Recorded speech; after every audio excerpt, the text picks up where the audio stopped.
Thank you very much, Director of the program. Well, as I always say, you want me to do something with the keynote and address, but you didn't give me the key and the note with an address where I will open.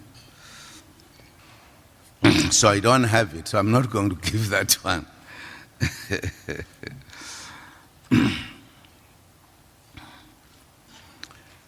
Honorable Deputy President Cyril Ramaphosa, Honorable Speaker of the National Assembly, Baleka Mbete, Ministers and Deputy Ministers, Honorable Members of Parliament, the Dean of the Diplomatic Corps, and all excellencies, the ambassadors and high commissioners,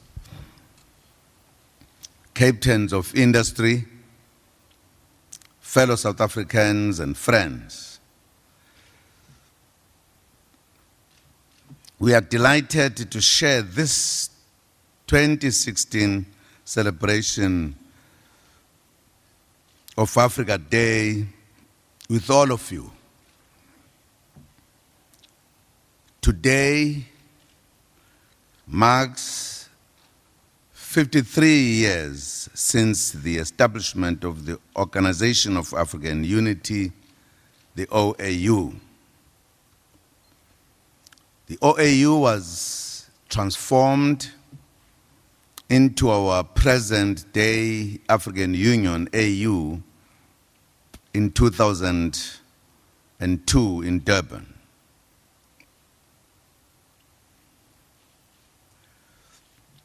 We are celebrating a day under the theme, quote unquote, building a better Africa and a better world,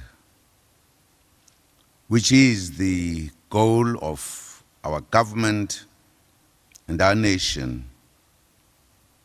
to contribute in whatever small way we can to improving our continent and to building a better world.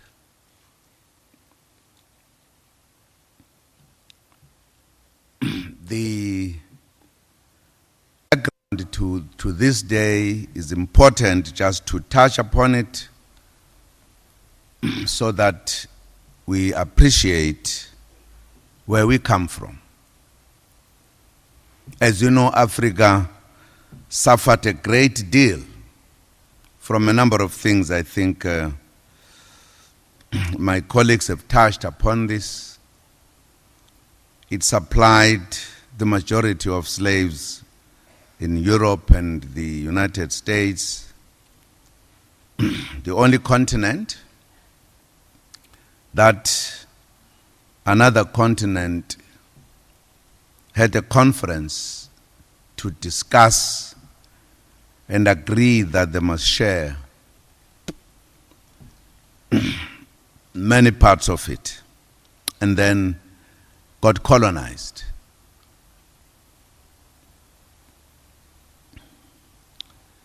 And of course, it had to take Africans to stand up on their own to liberate themselves. It is that background that became important for the leaders and countries who were already free, who felt that it was necessary to do something about the liberation of the continent, and had a lot of interaction and consultations leading up to some few organizations that were established before the establishment of the OAU. Coming on mind quickly was PAFMECA, which was established, which did not include Southern Africa then. So with the liberation of Southern Africa, few countries and many countries unliberated, there was a need to include Southern Africa And once it was included, that organization changed to PAFMEXA. And that was one organization that deliberated about the establishment of a continental organization, thus leading to the establishment of the OAU. Precisely because this was about Africa, was about the development of Africa and unity of Africa on one hand, but on the other, the liberation of Africa. When the leaders gathered in Ethiopia, the leaders of liberation movements were also invited to participate at a level of observers. That's why leaders like Robert Mugabe, Nelson Mandela, who was out of the country at the time, clandestinely, and Oliver Tambo participated, and that position became the position of the liberation movement as observers. Whenever there was a summit, they participated as observers. But those who get freedom will then become members.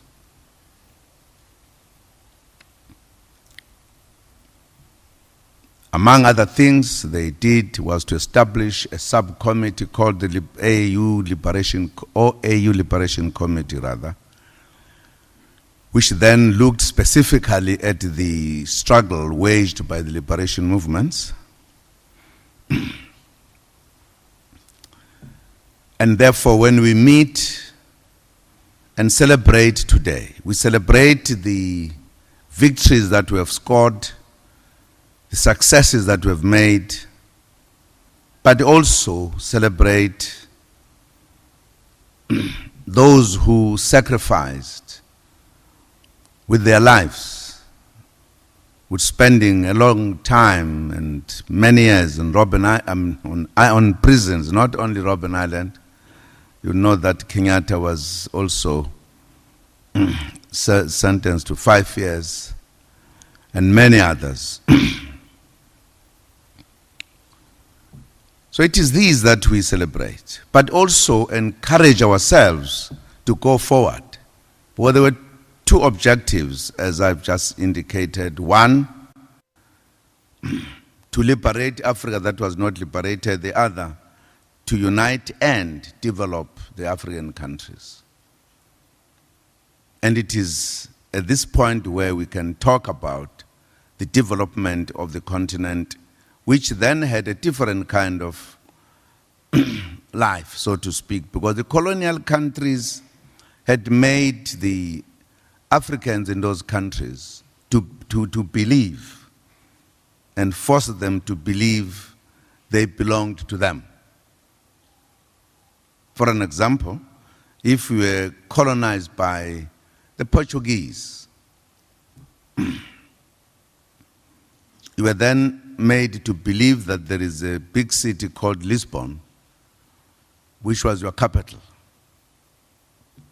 If we were colonized by the British, it was London, which was your capital. By the French, it was Paris. And the borders were so hard that even if we were neighbors, we could speak different languages and believe that we were more connected to what was then called the mother countries than your neighbors. There was no intertrade. In actual fact, we use the terminology which has now is almost disappearing. Some were called Francophone, others Anglophone, etc., etc.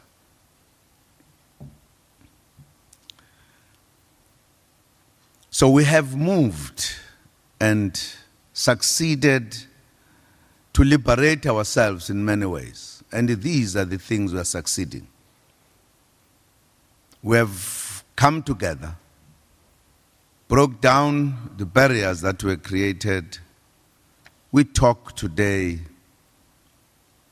of not just African unity or OAU, but we talk about African Union as a progress. There is a process that has moved. We talk today, we no longer say we need the intra-trade. We are working hard to do so. We are working on the infrastructure that connects all of us.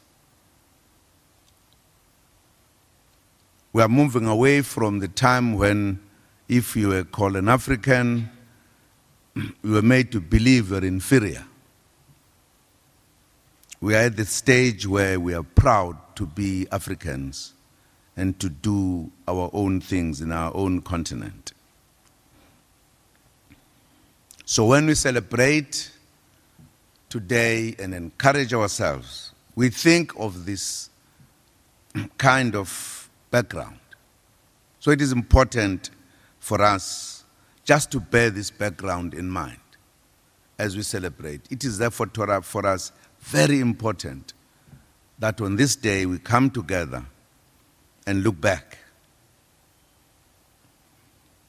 And because of this background, the leaders of our continent came together in 1963 because they saw the need for Africans to unite and fight for their freedom, independence, dignity, development, and prosperity together.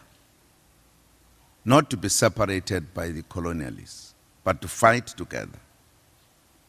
The African leaders realized that without unity, Africa would not move far in achieving her goals. On Africa Day, we celebrate the triumph of the African peoples against slavery, colonialism, apartheid, and other political ills and forms of subjugation. We are also celebrating the progress we are making in building a better Africa, working together within the ambit of the AU. On Africa Day, we pay homage to the great African men and women who fought tirelessly to ensure that Africa is free from bondage and to ensure the return of African dignity. These were selfless leaders who wanted to see only the best for the African continent and wanted to see freedom reign in every corner of Africa. Kwame Nkrumah proclaimed on the day that Ghana gained independence, and I quote, "Our independence is meaningless unless it is linked up with the total liberation of Africa." Unquote. It is this selflessness that we must remember, that we must remember and cherish always in their memory. Africa has partners in all the regions of the world: Asia, North America, South America, the Middle East, New Zealand, and Australia, and indeed all over. Today, with our partners in these regions, we seek to build a better and more just world, and to build a prosperous Africa, free of poverty, unemployment, disease, and underdevelopment. We want an Africa with modern infrastructure where one can fly from one country to another within the continent without having to go via Europe. We want an Africa where people are able to drive or ride by rail from one country to another with greater ease. It is for this reason that we are working under the auspices of the African Union to build infrastructure that will boost economic development in our continent. We are also working to achieve regional integration and to promote trade amongst ourselves as Africans, as intra-trade remains very low, standing at a mere 11%. In this regard, we envisage concluding the negotiations for a continental free trade area next year. In doing so, we are fulfilling the wishes of our forebears. Kwame Nkrumah outlined the vision of a prosperous Africa. Kwame Nkrumah said at the founding of the OAU in 1963, and I quote, "We shall accumulate machinery and establish steel works, iron foundries, and factories. We shall link the various states of our continent with communications by land, sea, and air. We shall cable from one place to another, phone from one place to the other, and astound the world with our hydroelectric power. We shall drain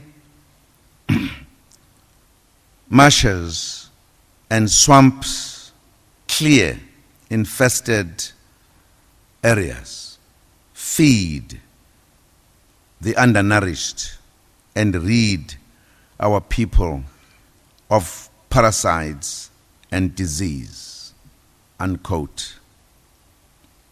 It is up to us now to work harder ever to achieve this vision that was outlined by the founding fathers of our continent. The African Union's socio-economic blueprint, Agenda 2063, perfectly captures the vision of where we want to take Africa and to build the African and the Africa we want. There is synergy between Agenda 2063 and the Sustainable Development Goals that we adopted as member states of the United Nations in September last year. Most importantly, their sterling work has put continental self-reliance at the center of our collective endeavors. Your Excellencies, ladies and gentlemen, we cannot continue to be producers and exporters of raw materials. We need to strengthen the manufacturing capacities of our national economies through industrialization. More importantly, the beneficiation of our raw materials remains a paramount importance. The mineral wealth of Africa must help eradicate poverty in the African continent. And we do have the mineral wealth in abundance as a continent. Kwame Nkrumah pointed out in 1963, and this remains relevant today. He had this to say, and I quote, "It is said, of course, that we have no capital, no industrial skill, no communications, and no internal markets, and that we cannot even agree among ourselves how best to utilize our resources for our own social needs. Yet, all stock exchanges in the world are preoccupied with Africa's gold, diamonds, uranium, platinum, copper, and iron ore." Unquote. Your Excellencies, Africa cannot be left behind in the age of the fourth industrial revolution. Sustainable development we seek will come about through the use of modern technology and also through improving education in the continent. We must take advantage of the global digital revolution so as to create employment and better the lives of our people.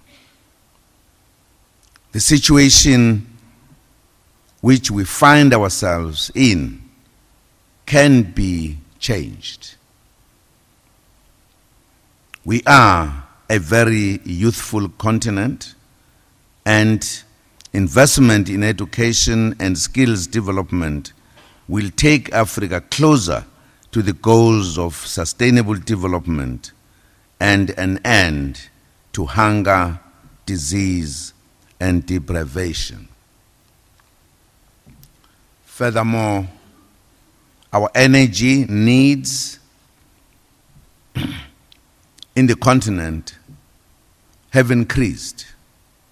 According to the International Energy Agency, Sub-Saharan Africa witnessed a 45% rise in energy needs since the year 2000. The electrification of the continent thus remains a key priority and one of the most important infrastructure goals.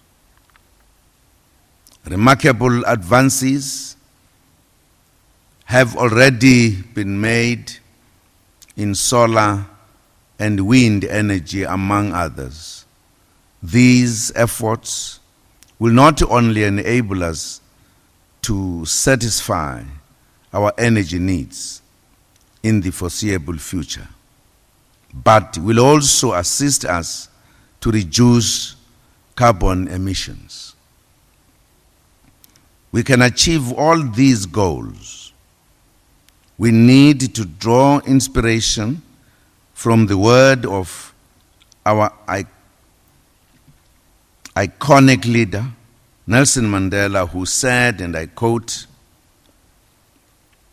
"It always seems impossible until it is done," unquote. Your Excellencies, we can confidently say that Africa led the way with practical actions towards the realization of the December 2015 Paris Climate Agreement, long before the said agreement was signed in April 2016. We are proud of the contribution of the COP17 Climate Change Conference in Durban, as the Durban Platform of Action led the way towards the signing of the agreement in Paris. This was significant progress by the African continent. We also need to diversify our economies in order to be globally competitive. I do believe that unlocking the full potential of Africa's ocean economy is overdue. South Africa is already investing in the ocean's economy in a big way. We have already unlocked 17 billion rand worth of investments in the ports and the other aspects of the ocean's economy. Agenda 2063 is very clear about the importance of our ocean's economies and states that Africa's blue economy, which is 3 times the size of its landmass, shall be a major contributor to continental transformation and growth. Your Excellencies, ladies and gentlemen,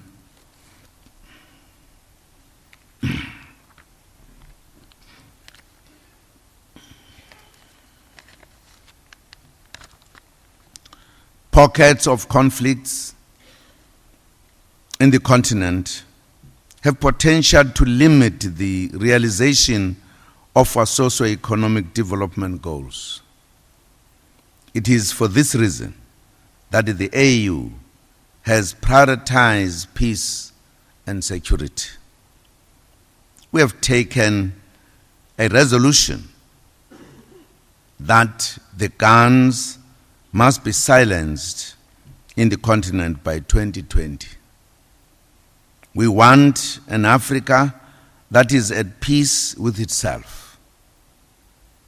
An Africa where women and children live without fear of attacks. An Africa where there are no displaced people and refugees. The continent is doing something to end the conflicts. What has been of concern is the ability of the concerned to respond with speed when conflict breaks out in order to protect lives. The African capacity for immediate response to crisis, which was established in November 2013 to fulfill this goal, will remain in place. This mechanism will be replaced by the African Standby Force at a time to be decided by the continent's leadership. Your Excellencies, while we work hard to address challenges faced by the continent, we cannot turn a blind eye to changes faced by humanity in other parts of the world.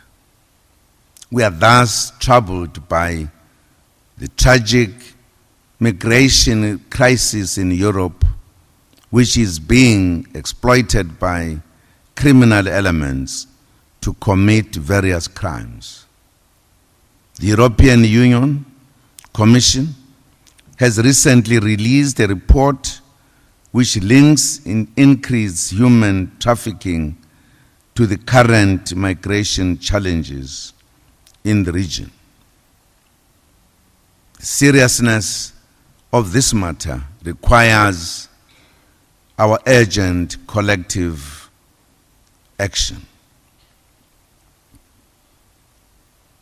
I'm certain that we all have realized that there is a need to resolve the challenges in countries where migrants come from.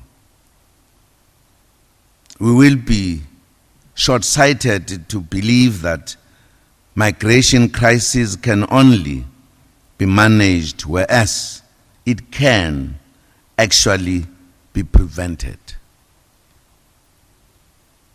Ladies and gentlemen, Your Excellencies, as Africans, we have the responsibility to move Africa closer to the goal of prosperity. We are making steady progress towards that goal with the support of development partners from all over the world. Let me, Your Excellencies, ladies and gentlemen, wish you an enjoyable evening and a most wonderful Africa Day celebration. I thank you.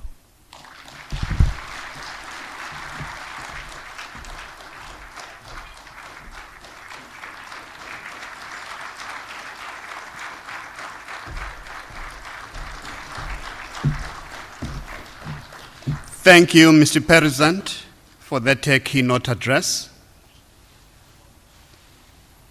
You may be seated.